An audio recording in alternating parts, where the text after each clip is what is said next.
నాకు పరమాత్మ అని తెలిసి కూడా అర్జునుణ్ణి కాపాడడం కోసం ఏం చేస్తాడో చూస్తానని నేను బాణములు వేసి కొట్టేస్తుంటే బాణపు దెబ్బలు తింటూ తను తింటం కాదు, అర్జునుణ్ణి కానీ కొట్టేయట్లేదు కదా, నేను వెనక్కి తిరిగి చూసుకుంటున్నటువంటి కృష్ణ పరమాత్మ ఉన్నాడే, ఆ కృష్ణ పరమాత్మ నా మనసుని నిరంతరము పట్టి ఉంటాడన్నాడు అప్పశయ్య మీద పడుకొని. అసలు పట్టాభిషేకం చేసేశారు పోతన గారు భీష్ముడి నోటి వెంట వచ్చిన ఒక విషయానికి. కుప్పించి ఎగసిన కుండలంబుల కాంతి గగన భాగం బెల్ల కప్పికొనగా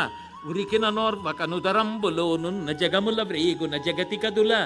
చక్రంబు చేపట్టి చనుదించురయమున పైనున్న పచ్చని పటముజార నమ్మితి నాలా ఉనగుబాటు చేయకు మన్నింపుమని క్రీడి మరల దిగువ